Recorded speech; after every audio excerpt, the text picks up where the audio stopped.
The dinner party was in full swing by the time I arrived at my parents' house. I'd driven straight from the office, still wearing the jeans and button-down I'd thrown on at 6 a.m., my laptop bag slung over my shoulder because I had a presentation to finalize before tomorrow's board meeting. My sister Elena met me at the door, resplendent in a designer dress that probably cost more than my monthly rent used to cost back when I paid rent. "You're late," she said, kissing my cheek. "And you look like you just rolled out of bed." "I've been at work since 6. It's Saturday. Companies don't stop operating on weekends." She laughed, that indulgent sound she'd perfected over the years. "Still grinding away at your little startup? Nathan, you're 34. When are you going to settle into something stable?" "I am stable. You know what I mean. A real corporate job. Benefits. Predictable hours. Security." I followed her inside, where my parents were entertaining what looked like 20 people in the living room and dining room. Cocktails and expensive wine and the kind of catered food that was meant to impress. "Nathan." Mom spotted me immediately, waving me over to a cluster of her friends. "Come meet the Hendersons. They're investors, very successful. This is my younger son, Nathan." I shook hands with the Hendersons, a couple in their 60s who looked polished and prosperous. "What do you do, Nathan?" Mr. Henderson asked, the question that always came at these things. "I run a software company," I said. "Oh, how interesting." Mrs. Henderson's tone was that particular brand of polite that meant she found it neither interesting nor impressive. "What kind of software?" "Enterprise resource planning systems. We help companies optimize their operations." "That sounds very practical," she said, and there was that word again. Practical. The word that had followed me my entire life. "Nathan's always been the practical one," Mom interjected, her tone apologetic as if she were explaining a deficiency. "Not brilliant like his sister. Elena's a surgeon, very prestigious, but solid. Dependable. He's good with computers."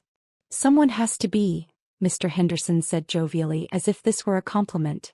I smiled and nodded and extracted myself as quickly as possible, heading for the kitchen where the actual food was. Elena found me there, filling a plate with appetizers. "Mom's doing it again," I said. "Doing what?" "The thing where she introduces me as the practical one, not brilliant."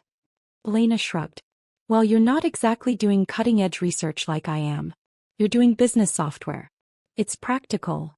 It's a $3.8 billion company with 2,400 employees across 12 countries, I said quietly. "But sure. Practical." She blinked. "What?" "Nothing. Forget it." But she was already looking at me with that confused expression, the one that appeared whenever I accidentally revealed something that didn't fit their narrative of who I was. "Nathan, what are you talking about? Your startup makes business software." "My company, not startup, it hasn't been a startup in years, makes enterprise resource planning software that's used by 73 of the Fortune 500. Current valuation is $3.8 billion. Annual revenue last year was $847 million. Her mouth opened. Closed. Opened again. "That's not possible." "It's very possible. It's also not particularly relevant to this dinner party, which is why I don't usually mention it." "You don't mention that you run a billion-dollar company?" "Why would I? You all decided years ago what kind of success matters. Elena's a surgeon. Prestigious, important, worthy of pride. I write software. Practical, boring, not worth discussing." I stopped trying to correct the narrative around the time you told your colleagues I did IT stuff. That was years ago. It was 6 months ago. At your hospital fundraiser. You introduced me to the chief of staff as your brother who does IT stuff for small businesses. She flushed. "I didn't know. You never asked. None of you ever asked. You just assumed that because I'm not performing surgery or arguing cases in court or doing something that looks impressive at cocktail parties, I must be doing something small. Something practical." I picked up my plate and headed for the quieter study, where Dad kept his books and his single malt scotch. I settled into a leather chair and pulled out my laptop, balancing the plate on the armrest. The presentation was almost done. Tomorrow's board meeting was crucial. We were discussing the acquisition of a European competitor that would expand our market share by 30%. The numbers were solid. The strategic fit was perfect. But the board needed to see the vision, understand the long-term play. I was deep in the financial projections when Dad found me. There you are, he said, pouring himself a scotch. Hiding in the study. Some things never change. Just working on a presentation. On a Saturday night. During your mother's dinner party. He shook his head, settling into the chair across from me. You know, son, at some point you need to learn to relax. Enjoy life. You can't work all the time. I like my work. That's admirable, but there's more to life than computers. Look at your sister, she works hard, yes, but she also has a social life. Friends. Interests outside of work. I have interests. What besides that company of yours? That company is my interest. Building it, growing it, solving problems. That's what I find interesting. He sighed, the sound heavy with disappointment. Your mother and I worry about you. You're 34, still single, working yourself to death for this software business that could fail any day. Startups are risky, Nathan. Maybe it's time to think about stability. A position at an established company. Something with a future. Dad, the company has 2,400 employees. I know you have some employees, but 2,400 across 12 countries. Offices in New York, San Francisco, London, Berlin, Tokyo, Singapore. Annual revenue of $847 million. Valued at $3.8 billion by our last funding round. The Scotch glass stopped halfway to his mouth. What? The company. It's not small. It hasn't been small for years. We're one of the leading enterprise software providers in the world. He set down the glass carefully. Nathan, are you saying you run $1 billion company? Yes. That's exactly what I'm saying. But you live in that small apartment. I live in a 3-bedroom loft in Soma that I own outright. It's 2,200 square feet. The building has great light and I'm walking distance from the office. The office in that warehouse district. The office in a modern building that we designed and built. 12 floors. Rooftop garden. The warehouse district has been redeveloped. It's now one of the most expensive commercial real estate areas in San Francisco. He was staring at me like I'd grown a second head. Why didn't you tell us? I tried to tell you. Multiple times. Remember when I said we'd closed a major funding round? You asked if that meant I'd finally be able to afford a car. Remember when I mentioned we were opening international offices? You said that sounded risky and I should be careful. Remember when I tried to explain our revenue growth? You told me to stop bragging and be more like Elena. We didn't understand. You didn't want to understand. You wanted me to be the practical one. The steady one. The one who didn't dream too big or want too much. It was easier than accepting that I might be building something significant. He looked genuinely stricken. Nathan, I'm sorry. We should have paid more attention. Yes. You should have. My laptop chimed. Email notification. Then another. Then several more in rapid succession. I glanced at the screen and felt my stomach drop. The Harvard Business Review article had published. I'd known it was coming. The writer had interviewed me 3 months ago, spent a week embedded with my team, talked to our clients and employees and competitors. The focus was on our innovation model. How we'd disrupted the enterprise software industry by actually listening to what users needed instead of building what we thought they should want. But I'd thought it was publishing next week. Not tonight. Not during my mother's dinner party. Everything okay? Dad asked. The Harvard Business Review just published a feature article about the company. Harvard Business Review writes about software? They write about innovative business models. Our approach to product development is apparently noteworthy. More emails flooded in. Colleagues, clients, industry analysts, board members. Everyone who subscribed to HBR had apparently seen the article within minutes of publication. My phone started ringing. I glanced at it. My VP of Communications.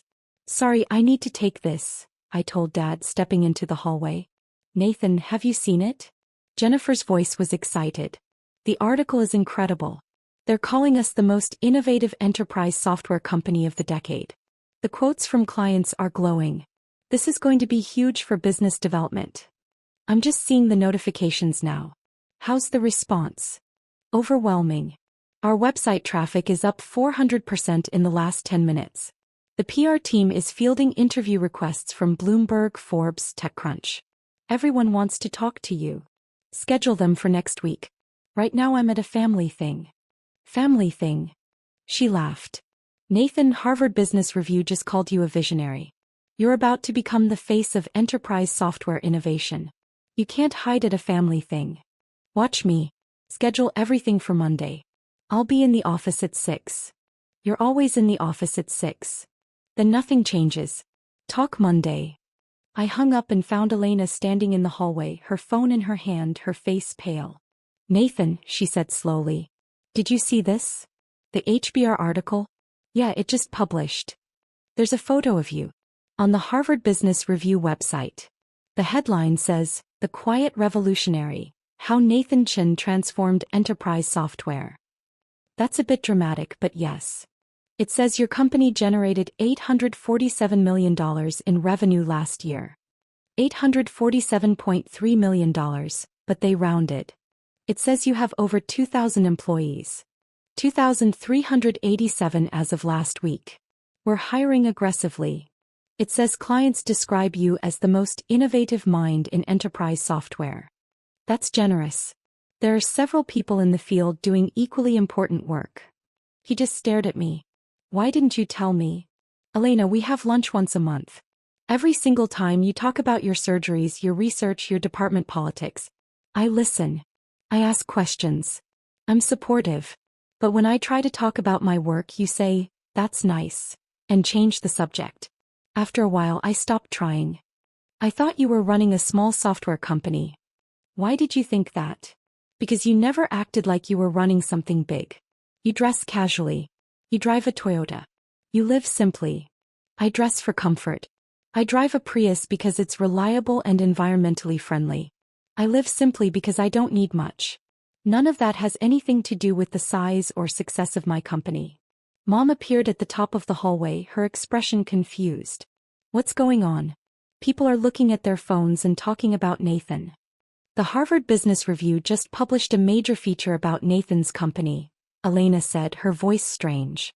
That's nice, dear, Mom said absently. Nathan, the Hendersons want to talk to you about investments. They're looking for opportunities in the tech sector.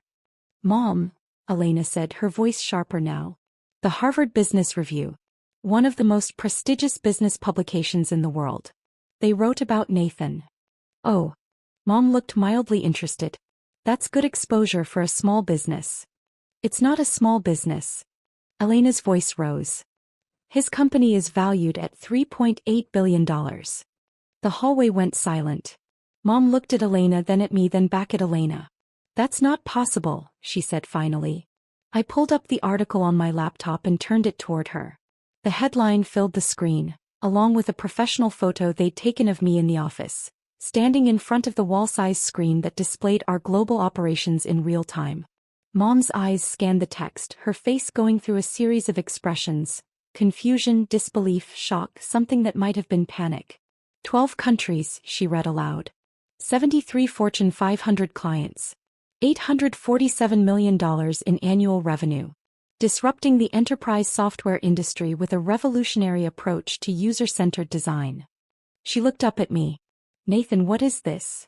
It's my company. The one I've been building for the past 10 years. The one you call that software thing. But you never said it was this big. I tried to. You weren't interested. Dad had joined us now, along with several party guests who'd been drawn by the commotion. Mr. Henderson was reading the article on his phone, his expression shifting from polite interest to serious attention. Chen Enterprise Systems, he said slowly. You're Nathan Chen who founded CS. Yes. We looked at investing in your Series C round. Our fund couldn't get in. You were oversubscribed by 300%. We had a lot of interest. The terms were very favorable to investors. I'll bet. CS is projected to IPO in the next 2 years at a valuation north of $10 billion. Mom made a small sound. 10 billion. If the growth trajectory continues, I said. But projections are just projections. We're focused on building sustainable value, not chasing valuation milestones. Sustainable value, Mr. Henderson repeated, now looking at me with completely different eyes. Mr. Chen, I'd love to discuss potential investment opportunities. Perhaps we could have lunch next week. Have your people contact my CFO. Her information is on our website. Elena was scrolling through her phone now, her face cycling through expressions. There are 40 articles. Bloomberg, Forbes, TechCrunch, The Wall Street Journal. Everyone's covering the HBR piece. It was a slow news day, I said. Don't, she said sharply. Don't diminish this. This is huge, Nathan. This is the kind of recognition that companies spend millions trying to get. I know what it is. I've spent 10 years building toward this. But it doesn't change anything fundamental about who I am or what I do. It changes everything, Mom said, her voice small. Nathan, we had no idea. You had every opportunity to have an idea. I invited you to the office opening. You said you were busy. I invited you to our company's 5th anniversary celebration. You said it sounded boring. I tried to explain our growth milestones. You told me to stop showing off. The party guests were openly staring now, their phones out, reading the article, looking at me with new eyes. The practical one. The unambitious one. The son who was good with computers but not brilliant like his sister. I think I'm going to head out, I said, closing my laptop. I have work tomorrow anyway. It's Sunday, Dad protested. Board meeting. We're discussing a $600 million acquisition. It requires preparation. $600 million, he repeated faintly. It's a good strategic fit. Will expand our European market share by 30% and give us access to some proprietary technology that complements our existing platform. Elena grabbed my arm. Nathan, wait. We need to talk about this. What's there to talk about? Everything. You're running $1 billion company and we didn't know. How is that possible? It's possible because you never asked. You never showed interest. You assumed that because my success didn't look like your success, didn't involve a medical degree or publications in prestigious journals or patients whose lives you saved, it must not be real success. That's not fair. Isn't it? At your hospital fundraiser, when I tried to explain what CES does, you cut me off and said, it's too technical for me to understand. You're a surgeon. You understand complex systems. You just didn't think my work was worth understanding. Mom was crying now, silent tears running down her carefully made-up face. Nathan, we're proud of you. We've always been proud of you. You've always been politely supportive of your practical son who does computer things. That's not the same as proud. Elena does groundbreaking surgery and you tell everyone. You show photos. You explain her research in detail to anyone who'll listen. I built a company that's changing how businesses operate and you introduce me as good with computers. We didn't understand, Dad said, his voice rough. You should have made us understand. I tried. For years I tried. Eventually I stopped trying and just focused on the work. And you know what? It was liberating. I built something incredible without needing your validation. I hired brilliant people, solved complex problems, created real value in the world. The work spoke for itself. I didn't need you to understand it. My phone was ringing again. Jennifer, probably with more press requests. I ignored it. The Harvard Business Review article doesn't change anything, I said. Tomorrow I'll go to the office at 6 like always. I'll review the acquisition documents.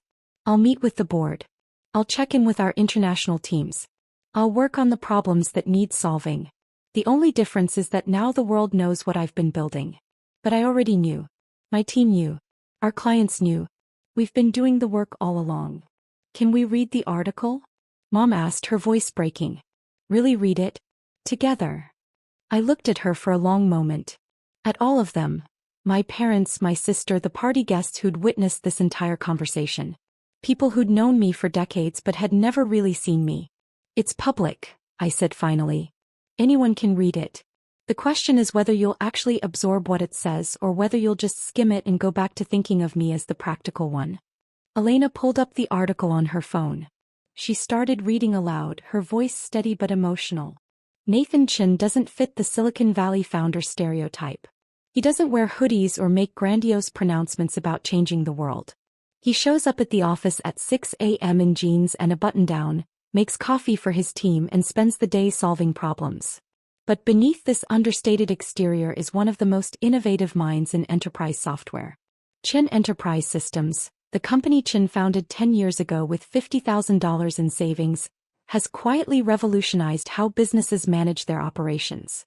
With 2,387 employees, offices in 12 countries, and $847 million in annual revenue, CS is now used by 73 Fortune 500 companies and hundreds of mid-size enterprises worldwide.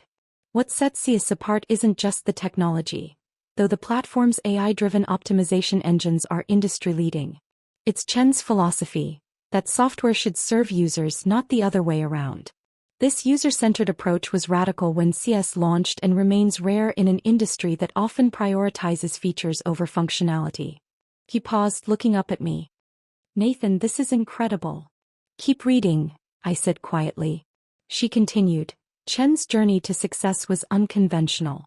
After graduating from a state university with a computer science degree, he spent 5 years working at various enterprise software companies, watching users struggle with poorly designed systems. I saw the same problems everywhere, Chen says.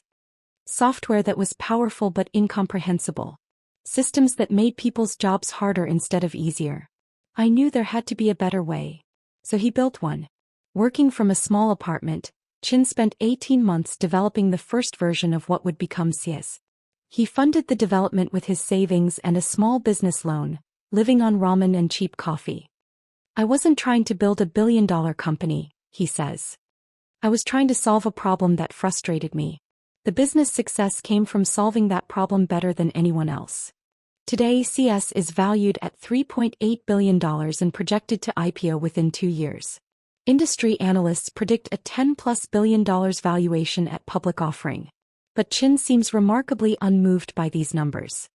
The valuation is just external validation, he says. What matters is whether we're solving real problems for real users. That's the work I care about. The study had filled with people now, everyone crowding in to hear the article. Elena's voice carried through the room. Chen's leadership style is as unconventional as his approach to software design. He has no private office, working instead from an open desk alongside his engineers. He answers customer support calls 1 day a month to stay connected to user pain points. He's known for responding to employee emails at 6 a.m. and for personally interviewing every candidate for senior positions. Nathan doesn't manage like a typical CEO, says Jennifer Park, CS's VP of Communications. He manages like someone who genuinely cares about the work and the people doing it. There's no ego, no hierarchy for the sake of hierarchy. Just smart people solving problems together. This approach has created fierce loyalty among CS employees.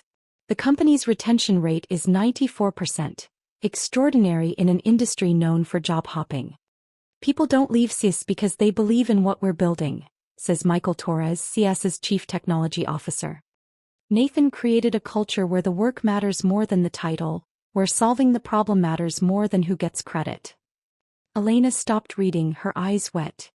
Nathan, they're describing someone remarkable. Someone brilliant and innovative and practical, I finished. Someone who saw practical problems and built practical solutions. Someone who isn't flashy or dramatic but who does the work consistently and well. That's what you've been calling me all along. You just assumed practical meant small. We were wrong, Dad said, his voice thick. So completely wrong. Mom crossed the room and hugged me, something she hadn't done in years. I'm sorry, she whispered. I'm so sorry. We should have seen you. Really seen you. You should have, I agreed, but I hugged her back. Because she was my mother and I loved her even if she'd never understood me. Mr. Henderson cleared his throat. Mr. Chen, Nathan, I owe you an apology as well.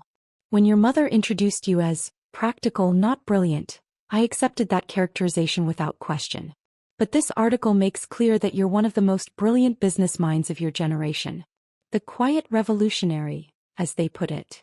The revolution isn't quiet anymore, Elena said, still reading from her phone. There are 60 articles now. Everyone's covering this. Nathan, you're trending on Twitter. LinkedIn, I corrected. Twitter's for celebrities and politicians. LinkedIn is where business news trends. And yes, I saw the notifications. My phone wouldn't stop ringing now. I finally answered, Jennifer again. Nathan, I know you're at a family thing, but Bloomberg wants to do a live interview tomorrow morning. This is huge. We can't ignore it. Schedule it for 7 a.m. I'll be at the office anyway. On a Sunday? I have a board meeting at 9. Bloomberg can have an hour. You're impossible. But brilliant. Everyone's saying it now. I hung up and found the entire party staring at me.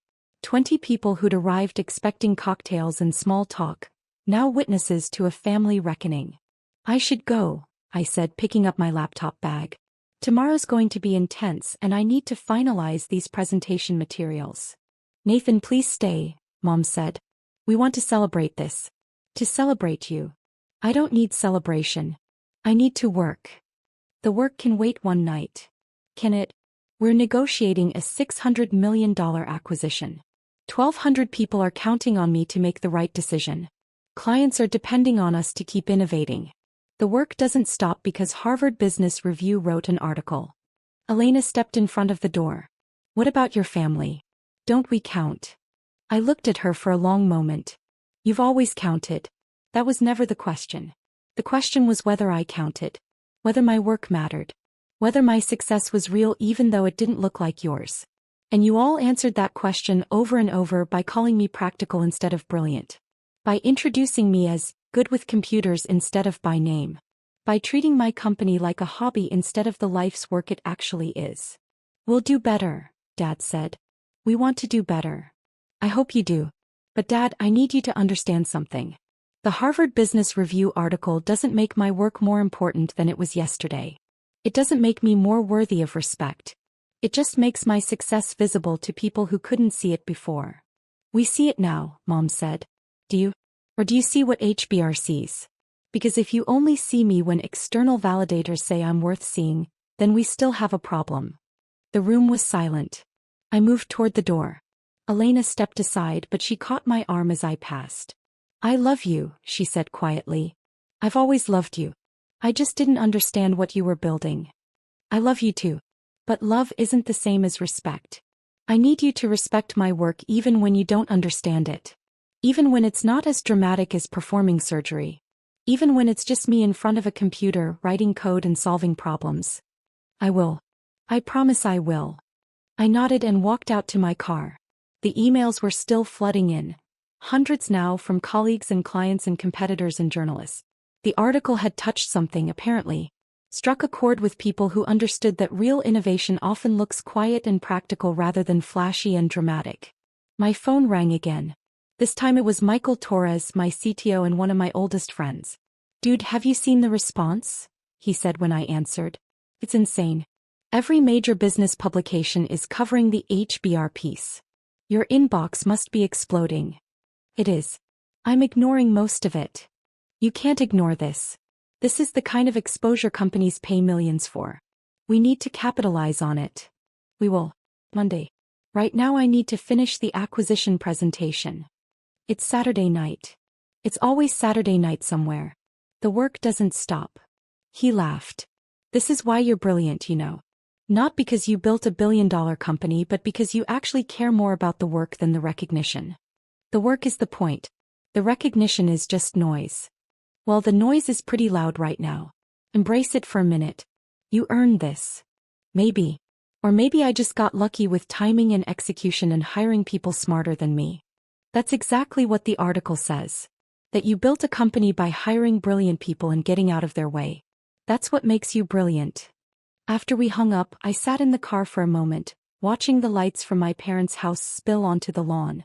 Inside, my family was probably still discussing the article, trying to reconcile the person they thought they knew with the person HBR had described. Let them reconcile. Let them adjust their understanding. Let them figure out that practical and brilliant weren't opposites. That sometimes the most brilliant thing you could do was solve practical problems in practical ways. Tomorrow I'd wake up at 5:30 a.m. like always. I'd go for a run, the same 3-mile loop I'd been running for 5 years. I'd make coffee and review overnight emails from our Tokyo and London offices. I'd prep for the Bloomberg interview and the board meeting. I'd check in with the engineering team about the product roadmap. I'd have lunch at my desk while reviewing acquisition documents. Just another day. Just the work. The recognition was nice. The validation from Harvard Business Review, from industry analysts, from people who finally understood what we'd been building. That was gratifying. But it didn't change anything fundamental. I was still the practical one. The one who showed up early and stayed late. The one who cared more about solving problems than getting credit. The one who built something real through steady, unglamorous work. The only difference was that now people were calling it brilliant instead of dismissing it as unambitious. I drove back to the city, my laptop bag in the passenger seat, my mind already moving through tomorrow's presentation. The acquisition was strategic.